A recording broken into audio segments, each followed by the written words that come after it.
Augustine, and we always ask, the first question on new guests is, what is your favorite book? So I was wanting to ask you what your favorite book was. Well, actually, even though I just finished my 9th book set in St. Augustine, my favorite book continues to be one that's not. And it's called Just a Dog and the Musings of His Pet. Okay. It's about a crazy old flop-eared German short-hair pointer I had, 95 pounds, and made it to 16 years old. He was my running bud. Okay. And I've always had dogs. Yeah. This one got inside me, but he also made me crazy. People cannot believe the crap he got into. But that's probably my favorite book, to be honest with you. Okay. Is that the dog that's on the back of the covers? Yes, Okay. He had to be in everything. Okay, so I was wanting to ask you about that because I noticed you graduated from the University of Florida, correct? Mm-hmm. And I was looking at that, and I'm from Tennessee, so I thought that was a blue tick coonhound at first, and I was like, "Is Very that similar?" Yeah. Yep. So I didn't know, but then I saw a colored photo of it, and I was like, "Oh, okay, he's not that at all." Yeah, there's 2 varieties of those boys. Yeah. German short-hair pointer. There's the German version, pure bloodline. They're very large. Okay. And he was 95 pounds He looked like a big at dog, his yeah. fighting weight. And the Americanized version, and they're really cool dogs too, they're 50 to 60 pounds, much Okay, smaller. Yeah. Yeah. Okay. You've written a lot of books. You said 13, is that correct? Just finished the 13. Okay, which is, I mean, that's impressive.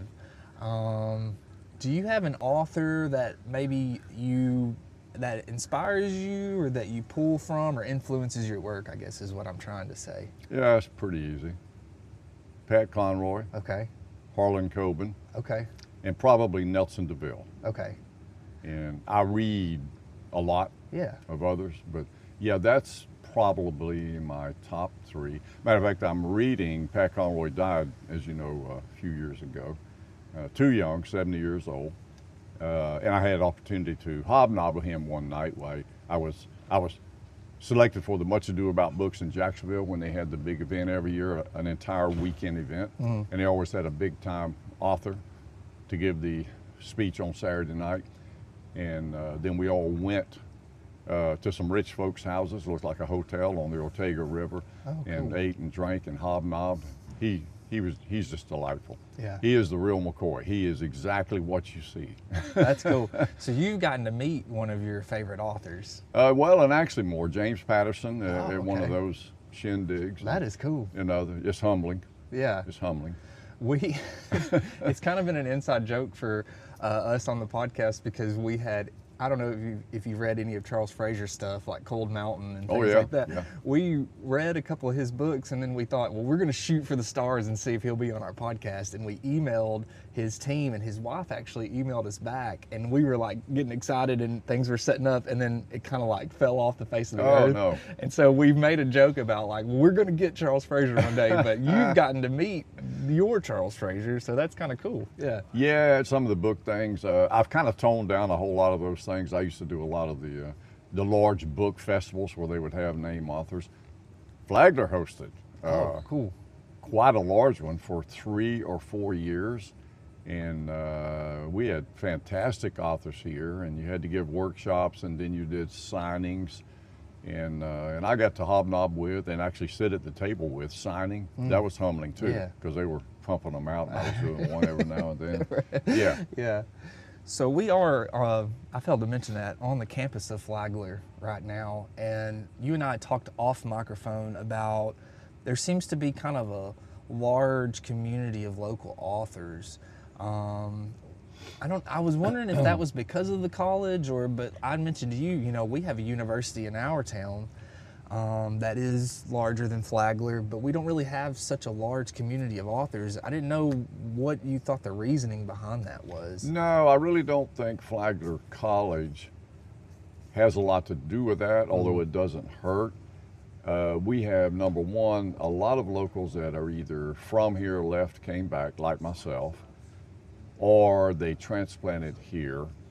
And there's something about this town, if they always kind of wanted to write, they do it. They get inspired. I personally understand that 100%. Yeah. Because I had written one book, a Vietnam theme thing, before my first St. Augustine book. And I spent a lot of time down here wandering the streets, sitting on people's porch over by Lake Santa Maria, whom I know, you know, reflecting, coming down before daylight, that kind of stuff. Yeah. And that's where I would just get ideas pour in. So I wrote the first one, and then had something else in mind. Didn't work. I wrote the second one. Yeah. And that was because of middle school kids Okay. who grew some up, therapy. born and grew up here, didn't know anything about the history. Oh, okay. Well, I And I said, understand okay, that, I'm gonna fix that. So I wrote the novel, Yeah. One Summer in the Old Town. Had a lot of fun doing that. It was easy, and it was a trick book. Trick them into the characters 12 and 13 years old, Okay. getting into things in St. Augustine, and along the way they pick up a lot of history, Yeah. which I crank in. Okay. And it's used in a lot of schools in other states as well Oh, now. that's awesome. Yeah, and I wrote it solely for that purpose. Okay. Yeah. I'll have to check that one out. I mentioned to you, I've got some young readers and they love this city too, so they would love that. I So, commend it to yeah. them. Yes. You served in Vietnam, correct? I did. Well, thank you first off for your Thank you very service. much. And I noticed that you had written a couple of books, is that correct? Yep. About Vietnam. I did want to kind of touch on that too. I didn't get a chance to read those, but I didn't know if that was kind of like a therapeutic type thing for you, or if it was, I don't know, I guess the purpose behind those books. The first one probably was. Believe it or not, my favorite form of writing is poetry. Oh, okay. Doesn't sell well. That's not why I kind of leave it. I'm always writing poetry. And anyway, I was playing around with a novel, which actually I didn't get to for 3 or 4 books. And I was at a point where, I think I'm going to use a poem to start this chapter. Okay, that's cool. And I wrote a poem, something that struck me from Vietnam. And then I kept writing. And I wrote for 8 days. My wife was very worried about me. And I had 92 poems.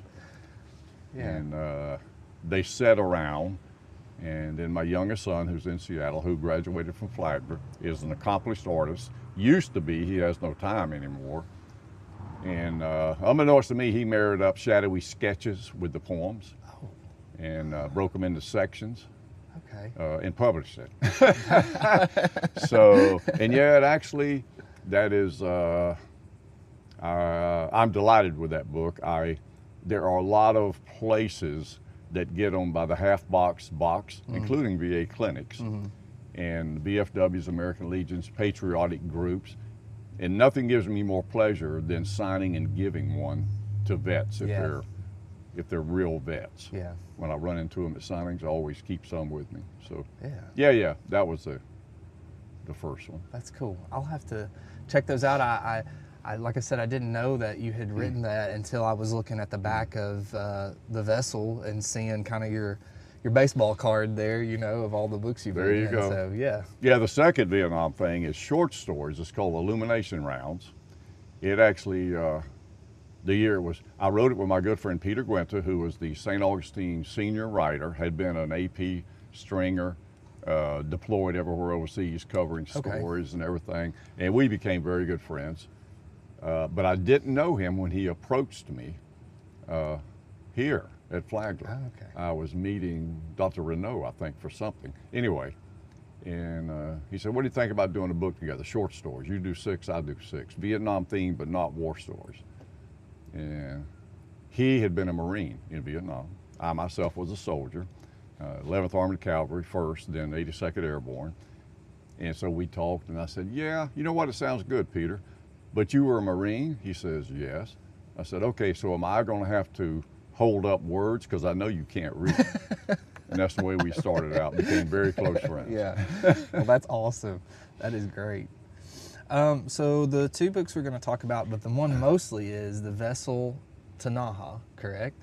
One thing that I noticed about reading it, and I know I sent this question over to you, there's a lot of lore, St. Augustine lore and history connected to it, but one thing that I kept noticing is it kind of reminded me a lot of Lord of the Rings, which we're reading right now this summer on our podcast, about how the ring kind of captures these people and twists their minds and things like that. And I know that there is backstory to the vessel doing that to those who drink from it, but I didn't know if you had like pulled from that also while writing your novel? I had not, because to be honest with you, I was not familiar with it. Okay. But my wife would love you. She loves all of that. Okay. As well as my son. They're Yeah. nuts over that. Yeah. And I have since watched 2 or 3 of them. I like them. Yeah. They're, you know, Yeah. a lot of action, fast moving. Yeah. No, I had no idea about it. It's based on a legend and snippets here and there. And I started research in the Historical Society Research Library. Very, very good. And I just kept finding interesting things. In one of the stories in Tales from the Oldest City, the first St. Augustine book, is called So Little Time. And it, not the Tinaja, but it revolves around that kind of thing. And so I did kind of a spin-off on it because it was very intriguing to me. But stories, imagination is what it's all about. And writing fiction, you have all kind of license. Historical fiction, which I love, I read historical fiction all the time, but fiction, you can do whatever you want to, as long as you don't butcher history or plagiarize somebody, Yeah. okay? And it's all about imagination and what if, and those kinds of things. And that's really what drove it, because we all love the elements of the unknown, things that we cannot, probably never will be able to explain, but it's there. Everything from ghosts to UFOs, a lot of action on that right now, and so on and so forth. So that's really what drove it. I love that kind of stuff. And I wanted to do a mystery set here, and it occurred to me, oh, what the hell, this is perfect. And I didn't know where I was going, but that's what happened. Yeah. You mentioned something. We've interviewed Dr. Troy Smith. He's a historian at Tennessee Tech University, which is our local university, and he's written about 15 or 20 novels, somewhere around there, but he is a historical fiction guy, being a historian, and that's kind of something he had talked about, is with fiction writing, you've kind of got this sandbox you can play in. But we had talked about... That's well put. Yeah, the limitations, I guess, of historical accuracy. How important was that to you with sticking to these original stories when you were writing this novel? It's very important. And one of the purpose that you set books here, and it would be true of anywhere else, Charleston or whatever, okay, you have to pick up some of that color and history, and you can't warp it, okay? You can refer to it in a shadowy manner, that's fine, but you cannot change that history, and you can't warp it, okay? It's not right. You can, you have license to do whatever you want to, but you should not. And this town, with its history, it's the oldest town in the country. Right, yeah. Okay? It was, you know, all those years ago, right where we're sitting, no telling what walked through here. Timucuan warriors conquistadors, you know, priests that were trying to figure out how to get to the natives. Yeah. You name it, it's here. Well, even sitting in front of this hotel, what used to be a hotel, there's no telling who has walked these grounds. The Gilded Age. Flagler brought the Gilded Age to St. Augustine, much to the chagrin of locals. I was reading it, and the way that the protagonist interacts with those around him, it just seemed genuine to me. And I didn't know if you had based the relationships or the people off of those who were around you. A lot of them I do. Yeah. I use a lot of my best friends' names, and the ones I am always going back and forth with, I usually kill off. And we have a lot of fun with that. Yes, and I discovered, and they're right, that Robert Robeson was probably based in a large part on me. I didn't realize it, but that's what came out. So yes, you do. Yeah. We were talking about how so much history is in this area, and we've talked about how there were some, I guess, some historical stories and some lore, I guess, in the ghost myths and legends that would make good novels. What specifically drew you to the story of the Tinaja? Well, of course, I had already written the vessel Tinaja, and before that, in the very first book, I had written the one based on So Little Time, kind of based on that, except it was not really a Tinaja then, it was something else. And each time I did that, it just got more and more intriguing to me. And to be honest with you, I couldn't get away from it. I said, this is too cool. And there's a legend that's been here forever, handed down, and where you get really the real story on a lot of these things. We have so many people here that's been here since the Menorcans, okay? And the stories handed down, and they keep them alive. And I go to a lot of people's houses, a lot of them out still in the rural areas, living on their 200 acres because they all got land, and fortunately a lot of them kept it. There's no subdivisions on them. And I gained 8 pounds every time I would do that, because every time I'd show up there would be cake and cookies. And it was, I did it more for that than writing the book. Sure. Yeah. I noticed about, you kind of did these flashbacks to the natives and then back to the present time in the novel. And I had read another book. The author was not from St. Augustine, but she set it's a murder mystery in St. Augustine. It's called Strangers. The name of the author escapes me now. Strangers. Yeah. I'll have to. Probably I'm not. I thought you were going to say Bloody Sunset in St. Augustine. No, I've seen that and I've not had a chance to read it yet. We interviewed Elizabeth Randall last summer. She did a nonfiction book about the Athalia Lindsley mystery. Yep. So I had seen where that book was written kind of based off of that. Yeah. I haven't had a chance to pick it up yet. Yeah, and that's a shame. That book was written by principally Jim Mast, a very dear friend of mine, lived just a little ways down the river from me. I spent a lot of time on his old Cypress House porch overlooking the river, drinking scotch and soda. He and Peter, the journalist that I wrote a book with, and he just a classic gentleman, had been in newspaper reporting, writing his whole career, and he was here, and he wound up doing that book along with Nancy Powell, who really just lent her editorial credibility and everything. Yeah. And that book flew off shelves like hotcakes. He hated signings. Barnes & Noble would call me. And I said, oh, okay, another signing? And they said, yeah, but we need you to bring Jim Mast in his book. I said, what the hell? And I would have to talk him into going. Yeah. He just didn't like it. And then finally he got tired of the whole thing and quit. Quit even having any published. It went away. Yeah. And then a ne'er-do-well in Jacksonville, who had a small publishing company, without his permission, reprinted it. Oh, wow.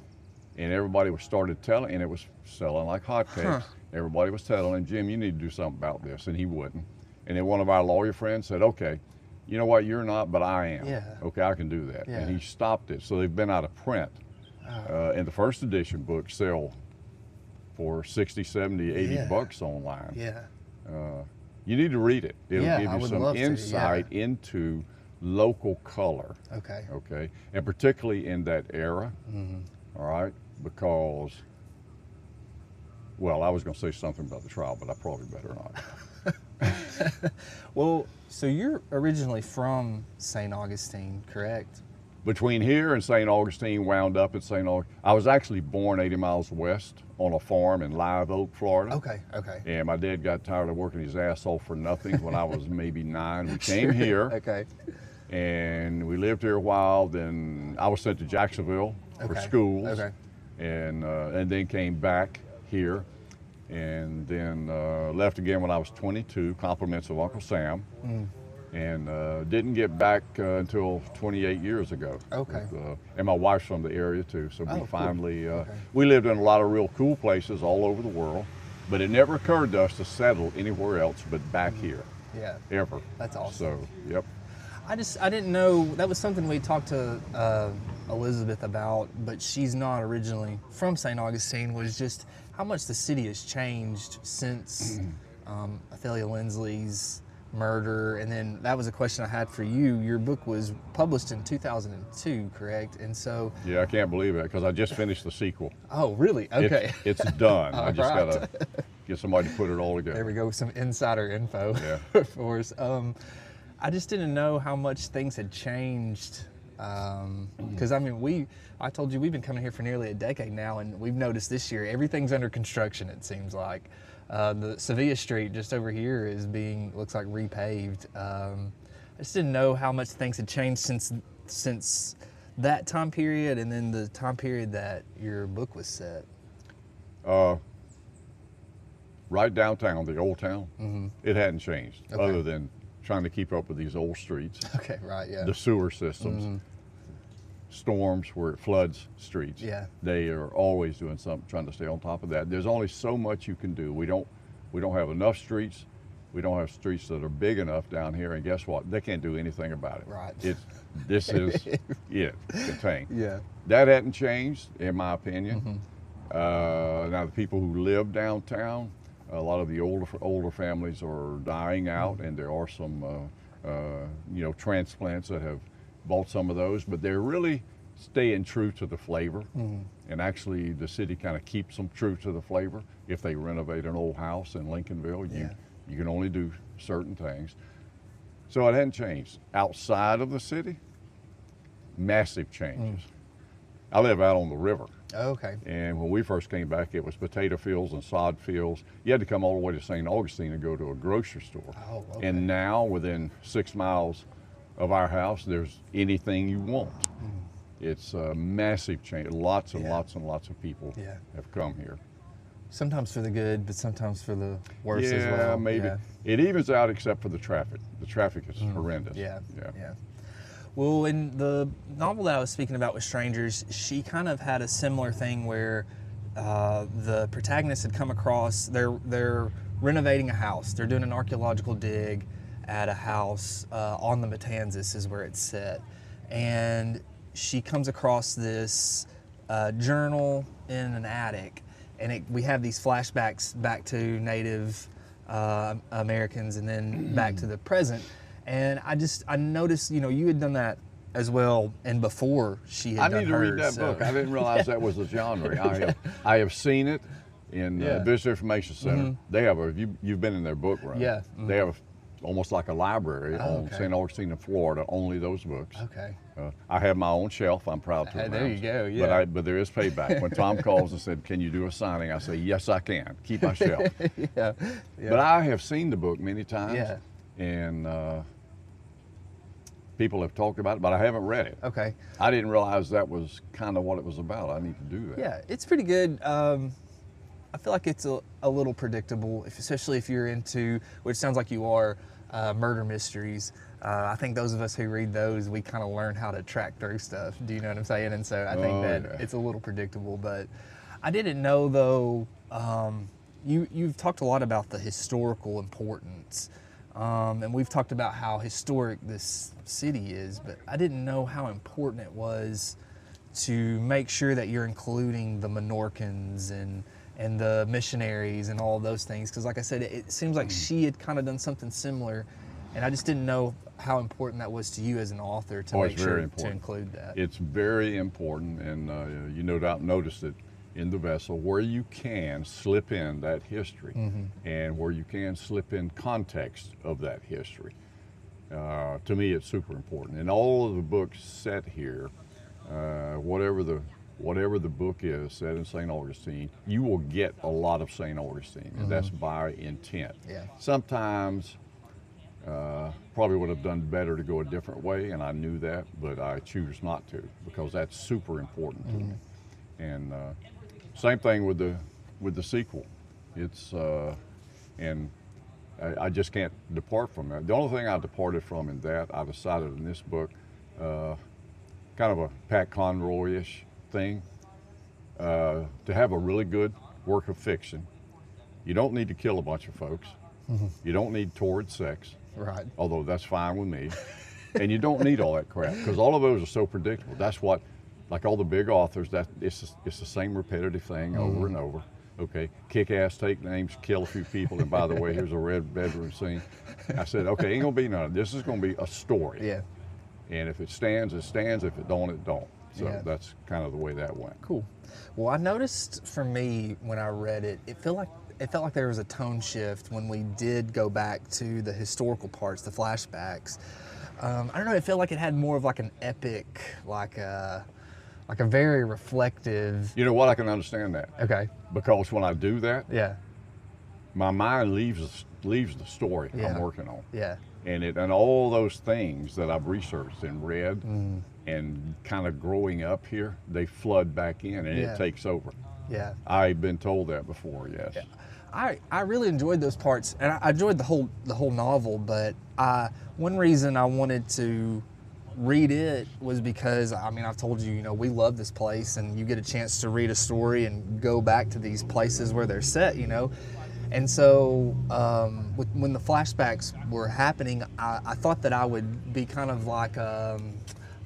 These are great, but I want to go back to St. Augustine, like the one that I know. Do you know what I mean? But I really enjoyed those parts because I thought the writing was just so good in those parts. Yeah, that was probably my favorite parts of all the books Yeah. set in St. Augustine, doing the historical context. Yeah. And I do. I switch modes. You're not supposed to do that really as a writer, but I do, and it's just happens naturally, and I don't fight it. Yeah, So. that's great.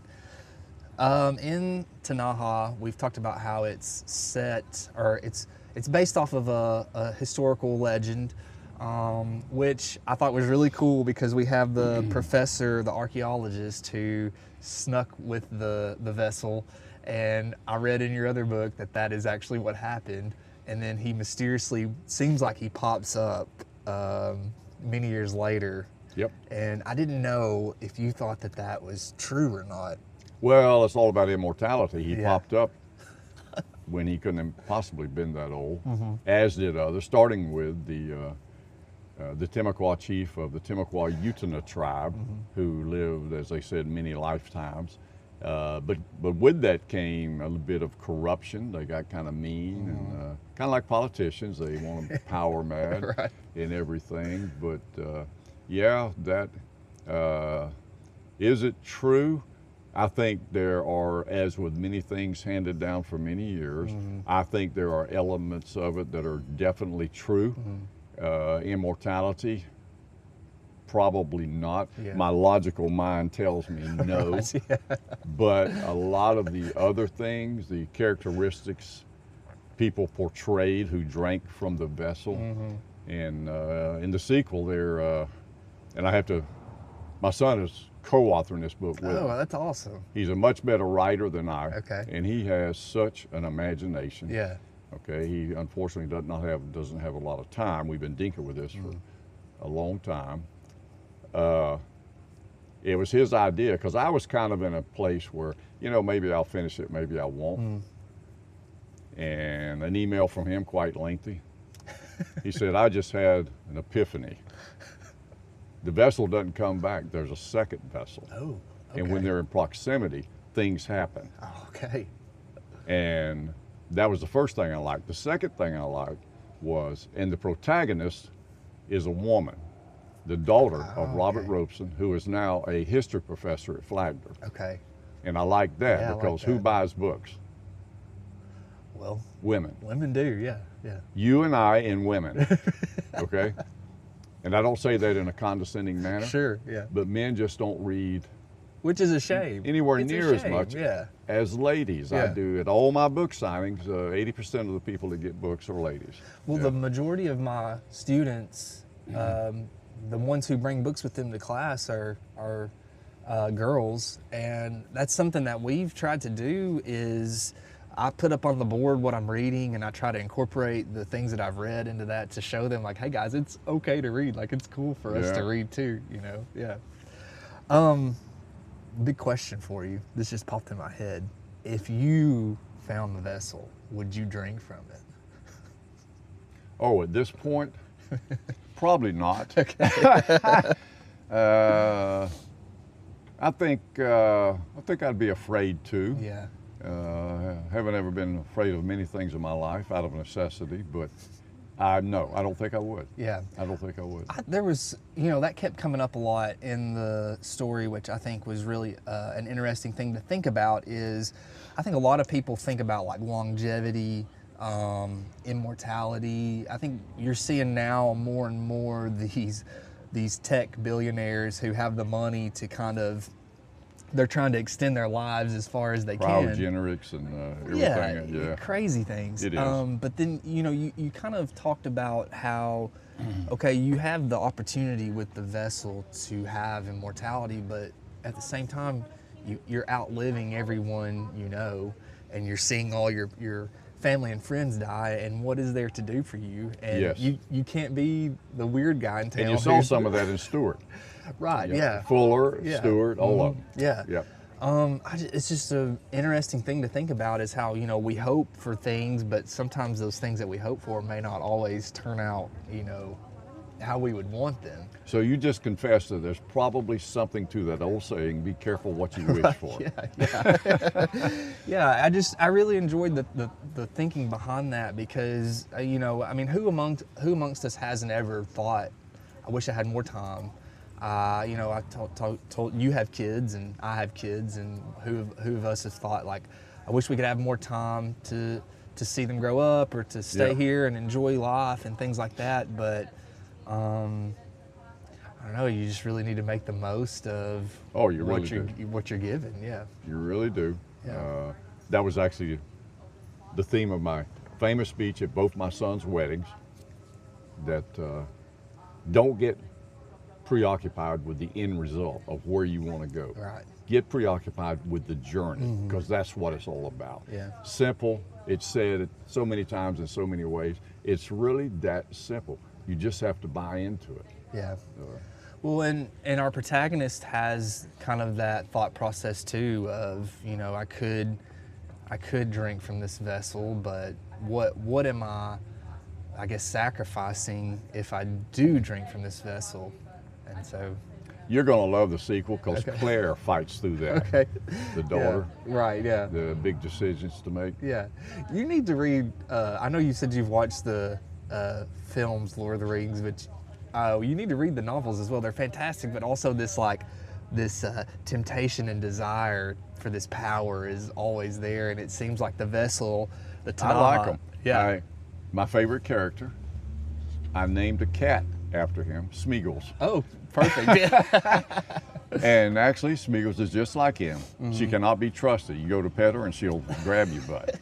So. Well, and the professors you talked about kind of have a similar issue as Smeagol or Gollum has in the films, where the ring kind of corrupts their minds and their bodies. This longevity has driven them mad, and you've got these two friends who are sharing the vessel, and it just has corrupted them to becoming people that probably they weren't before, and like we said, this is kind of looking into, okay, maybe you have the opportunity for power, or maybe you have the opportunity for longevity, but is it really what you think it is? But you've always got to remember, even though Lord of the Rings is very old, and writers like Tolkien and so on and so forth, but in every story or movie made along those lines, that's what it's always about.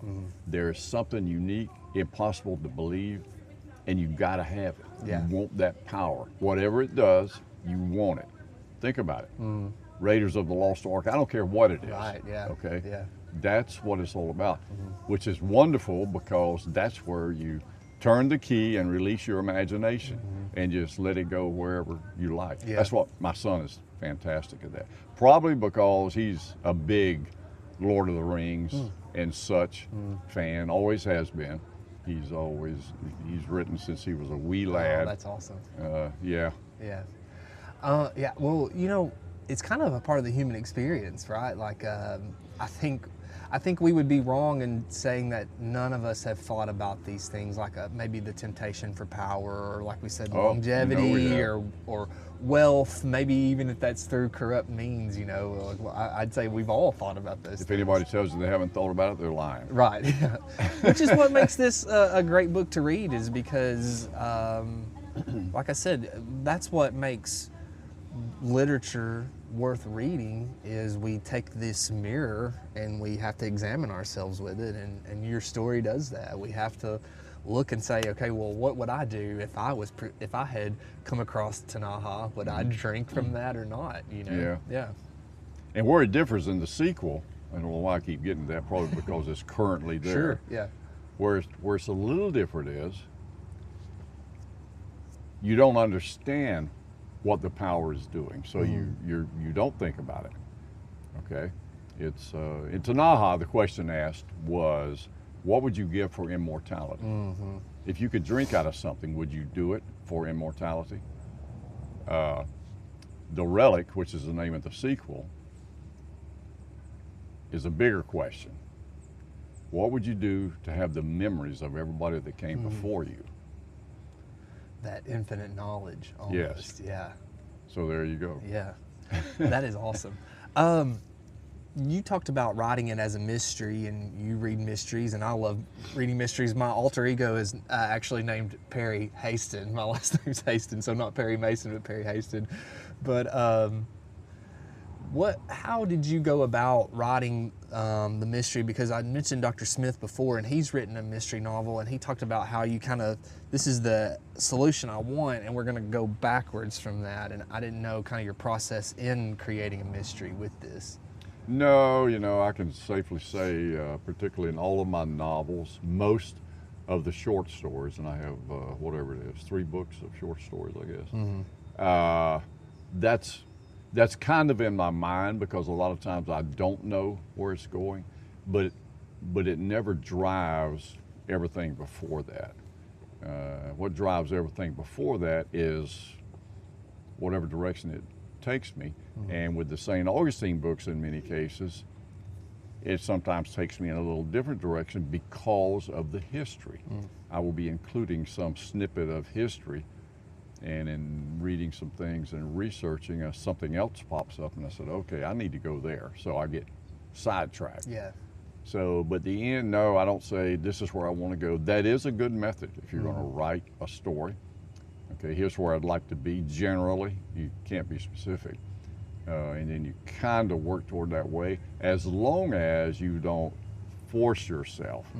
You feel like you need to go in this direction because it's heading toward that goal, but maybe not. We'll do the maybe not. Don't let it drive you to the goal. That's the biggie.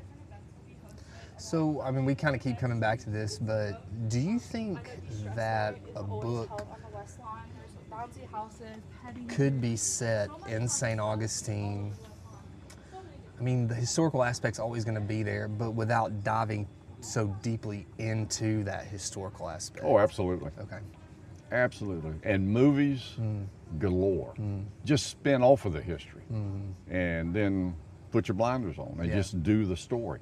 Oh, absolutely. Yeah, those kind of things. It's like a lot of sea stories. Okay, take even a real event. Okay, well, that's the real event, and that's kind of it. But what if? And then spin off it. Everything else becomes fiction, but it's exciting. And yeah, you could. Well, there's so many things that could be written, set in a town like this. There really is. Yeah. You take your choice. You talked about going to research in the historical library, which we've walked by many times, and my co-host, Jason Crockett, would probably be upset with me for not asking you this, so I'm going to ask you, because he is passionate about our students learning research and the importance of how to do that properly, and why it's important to do accurate research. What was your process for researching your novel? It usually had to do with, I like to work from an outline, and really more of a dendritic, which is a souped up, detailed outline, right? Kind of a product of my military career. And as I would do that, there would be things I say, okay, I need to know more about this, and I'd make a note and then go to the research library. But unfortunately, inevitably, because there's so much history here, you start focusing on that, and it takes you somewhere else. There's too much. Right. So, that's kind of the process. And I always, because I'm not writing history, I have some really good friends who are historians here, and I take the easy way out sometimes if I'm working and I'm in a hurry and I need to know a historical answer. Instead of looking it up, I just call one of them. And we have a standing joke. I said, okay, it's me, the lazy guy again. What the hell was this? Hey, as a journalist, I'd say that's just using your resources, though. So. Yeah, it's a lot of fun. we talked about how to you it's important that the accuracy is important with the historical things, and so you do your research. So I guess that would be my next question to that is, why is it important? Why, if I had some of my students here, what would you say to them? Like, this is why it's important to make sure your research is accurate. Because it's the history. It's the way it happened. And you should not change that or even give the indication that it's different. You just should not do it. And to be quite honest with you, we have in the news industry, and in my undergraduate degree was in journalism as well, the news industry today pays no attention to that. They use it as a basis to launch, and then they corrupt the hell out of it. And you never should do that. History is so important. History is who we are. It's what we're all about. It's what everything is. You cannot change that because there are going to be people after us, I hope. They need to know that history, and that history needs to be passed down accurately. So, yeah, I feel very strongly about that. Yeah. What about, we got the green trolley going by. What about the accuracy of the history on that? Commercial enterprise. It's that simple. There are, yeah, you know, when the folks at the jail, they own the jail, the trolley, half of St. Augustine. They have a big hand in this place, and but they do well with my books, so I love them. And when I was doing Ghosts, because it kind of revolves around the jail, at Timucuan Cemetery, that novel, and they allowed me to be in there at night by myself, unaccompanied, when I was doing it, because they're the ones that brought it up anyway. And things like the trolleys, it's the nation's oldest city. Tourists need to come. We want to share it. Sure. Okay, you got to have a way to get them around. They can't all be in cars, you know that, being here. Okay, we don't have the streets to accommodate it, so you have to put up, you have to grin and bear it. Same with the horse and carriages before they prohibited them from downtown. During the day, everybody that would come visit would complain about them. I said, no, this is history, okay? How better to enjoy the old town than clumping around behind the horse? That's true, yeah. No, you just have to, and I remind some of my old codger friends when they're bitching about it, no, it's all part of it, just live with it, you know? Well, I've noticed Nashville has grown so much in the last 5 years. It is insane how much it's grown. And we were just down there a couple of weeks ago downtown, and an old time trolley went by, and I was like, what? How did that get up here? So I thought that was pretty funny.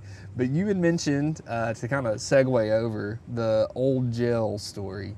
And that was in your book, Ghosts, Myths, and Legends. That was one thing that I wanted to for sure ask you about, because you had mentioned your kind of early morning stay, late night investigations, and some odd things happened there. And I just wanted to hear from you, like, what that experience was like. Well, I like to think I'm a logical fellow. At 28 years in the military, you have to think logically.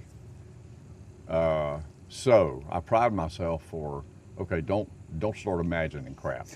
Think logically. But now, given the jail is old, it's cement and iron, and with weather changes and at night, those things settle, and you hear, and there's noises, and that's what I kept telling myself. But there were sounds. I was trying to decide, okay, what the hell is that? And I planned on going in there 5 or 6 times. I went 3 times, and I said, that's enough. I got the feel of it, because the novel revolves around a mysterious link based on a true incident between the old jail and Timucuan Cemetery, the oldest cemetery. It's a true incident which I embellish because I wanted to make a really cool story. The characters from One Summer in the Old Town, 12 and 13, are now 17 and 18. Okay. And I same as One Summer in the Old Town, I throw in characters, a lot of them, who can contribute to the history and the stories, the old carriage driver and so on and so forth. And it was important to me in that book particularly to tell a really good, exciting, mysterious yarn that ends right, but at the same time to pick up a lot of the history, okay, leading to it from that time, very early 1900s. And Yeah, it was. That book was a lot of fun to do. It was effortless. Matter of fact, I think I wrote that book in like 4 months. Oh, wow. It just kept coming. That is awesome. And nobody was more surprised than I when it won the Best Book Award, Royal Palm Award. Yeah. I said, oh, what the hell? Too easy. Somebody's going to catch me. Yeah, that's so funny. I wanted to mention though the house that we're staying at. They've got your book there, and my wife was reading it last year and was reading the story about. This is the Ghost Myths and Legends. Yeah, Okay. she was reading the story about I think it's the house. I want to think it's on Bridge Street, where the guys stayed the night because they couldn't rent the property because it was so haunted, and the guy was like, it's not haunted, I'm gonna go in there. And then he has this big experience and the guy runs out. Do you know which one I'm talking about? I do. Yeah. My wife read that and was terrified. That was the only one she read in the book, and she said, I'm not reading any more of this. That's one of the ones when people are looking at books and they've got like 11, 12-year-old or whatever with them, and let's get this. And they ask me, would it be appropriate? And that's one of the stories I said, well, you might want to look at these 3 stories. The rest of them probably are fine because there are pirates, Yeah. and so on. But yeah, that's one of the ones I caution them against. Right, yeah. I got a little carried away with that. Yeah. Well, when the book came in the mail, I bought the Tinaja over at Second Read, but when I ordered the Ghost Myths and Legends, and when it came in the mail, she was there when I opened it and I pulled it out, and she was like, "Oh, I've read from that book." She said that's got a scary story in it. So. Yeah, it was fun. That was a fun book. Yeah. So, I know that you and I both are kind of like, let's kind of lay off the ghost stuff a little bit, but you can't not talk about St. Augustine and not talk about ghosts. They're all here. They're here. I've not encountered one that I know of while we've stayed here, and like I said, we've spent quite a bit of time here now. I just didn't know, for you who lives here, from here, like what are ghosts to you? Well, you said, and I've got it written here, in chapter 13, you challenge people who say they don't believe in ghosts, and here's someone who I'm not really sure if I do or not. So what would you say to me about ghosts and what are ghosts and things like that? I wish in that I had kind of defined the ghost in a very unique description, because really what I was referring to is, if you are one of those emphatically, like I have people that they see it on the table and say, oh, that's BS, I don't believe in that, which is fine. But I think it's a state of mind. Okay. And maybe it is the people who say they experience things. Maybe it is their mind experiencing something that's not real. Well, of course it's not real if it's ghosts, but if you get the context of what I'm saying, and if they do, that's fine. Well, hopefully, unless it's a poltergeist or something, and so on and so forth. But it's the ghost thing and things like that. Probably why I finally acquiesced and did Ghost Legends and Myths after the Ghost novel. They are fascinating because I find, not unlike Lord of the Rings and that kind of thing, you can't help but start writing and your imagination can just go crazy. Yeah. It can go crazy, and that's what you want. Yeah. You do not want to hold your imagination in check, never. Just let it go crazy. Yeah. And if you sit back and read how it went crazy and you don't like it, wad it up, throw it away, and do it again. But don't put it in check. And I think the ghost thing is, I think what people feel, what they need, what's in their head.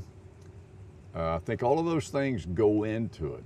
I have people swear to me when they see the book and they say, "Oh, we were going down this, and I know this was not a real thing. It was like an apparition and stuff."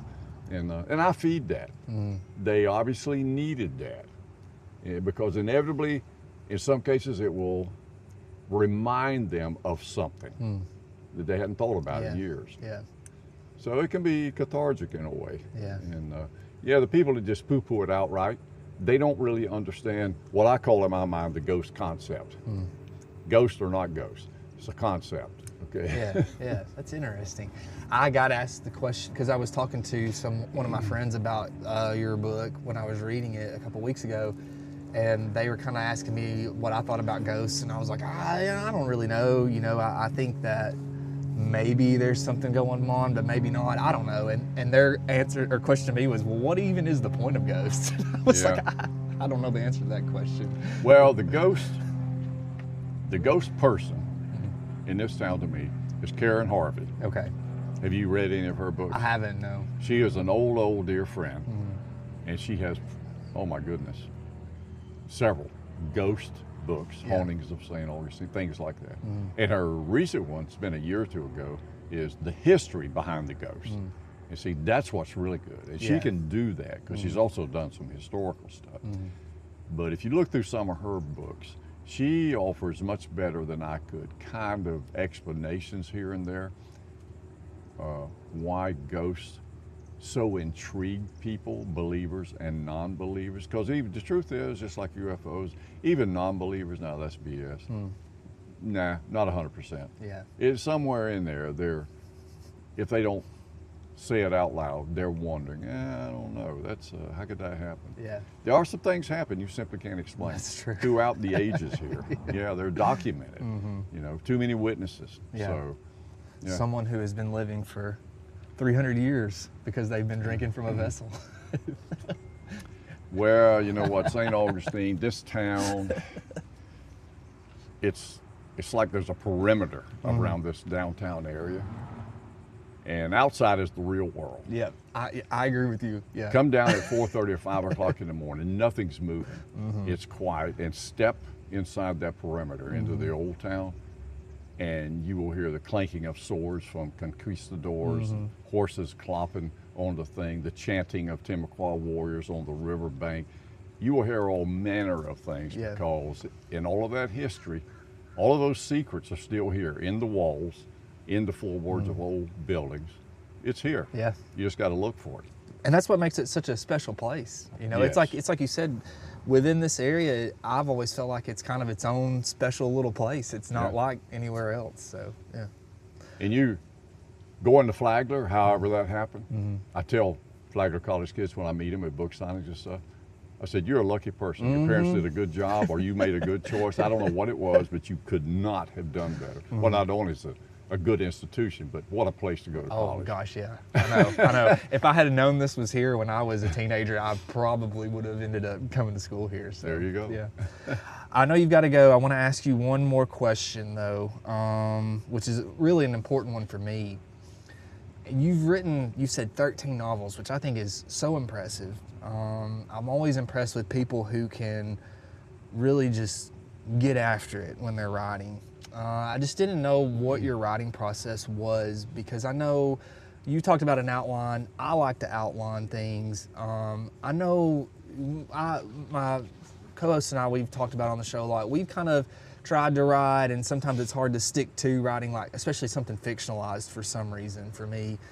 But you have these, for me, I have these like images in my head, and I'm like, oh, that would be if I could revolve a story around that. And I've heard of people doing that, but I didn't know if you kind of had an idea and said, okay, I'm going to start here, and here's my outline and go here, or I'm going to take this idea and I want this to happen here, which we've kind of talked about. But I just didn't know what your process was, because you talked about writing a book in 4 months, and that is so impressive. Yeah, Ghost. It was fun. Yeah.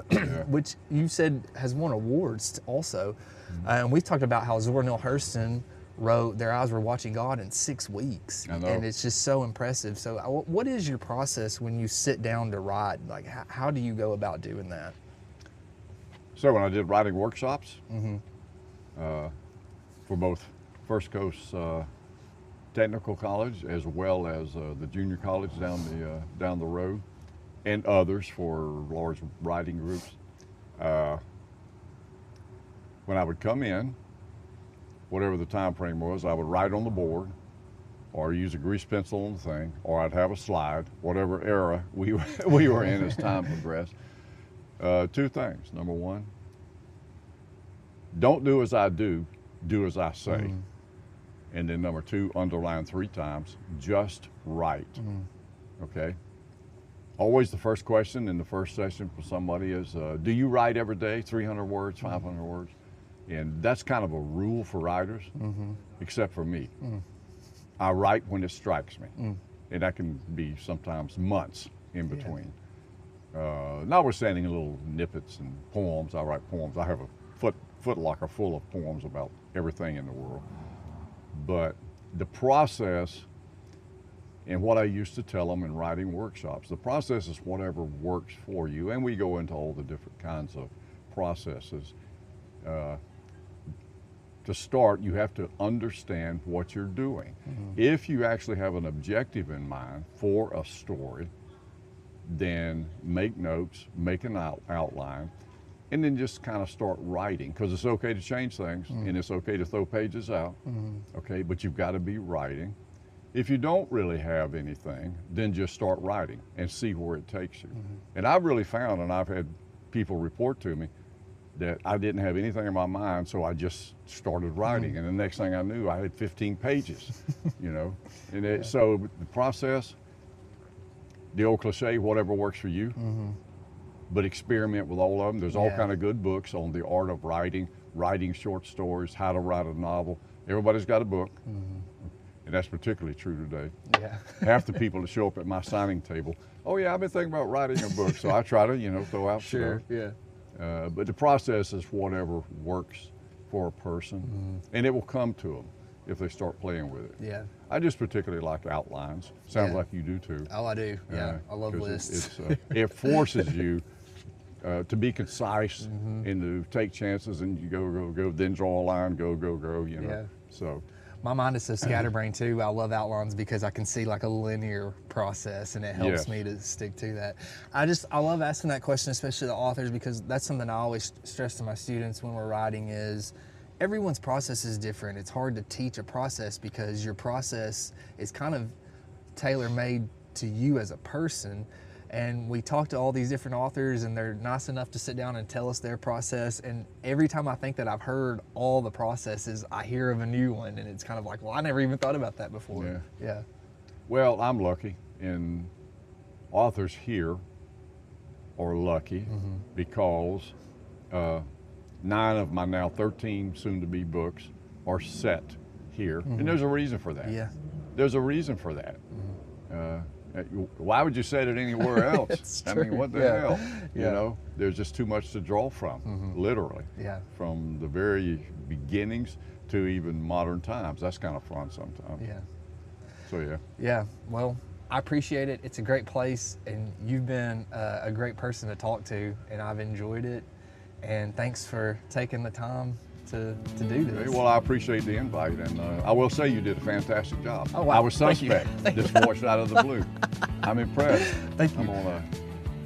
I'm going to cut that part, and I'm going to make sure to send that to my wife for her to hear that you said I did a great job.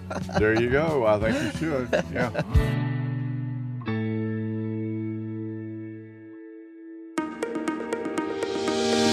Hey, if you're a fan of good conversations and fresh takes on literature and the kind of school stories that stick with you long after the bell rings, well, I've got a podcast for you. It's called With Honors, and it's where my high school students have taken the microphone, not just to analyze books or talk about our lessons, but to reflect on what we've learned this year, have conversations about what surprised them, how our literature and classroom experiences connect to their real lives. And we talk about everything from symbolism and Poe to the pros and cons of class pets, and all through the voices of smart, curious students who have learned to speak their minds. New episodes drop regularly every week, and every one is a snapshot of what it looks like when students take ownership of their own learning and have a little fun while they're at it. You can find With Honors on Spotify, Apple Podcasts, and our YouTube channel, so check them out.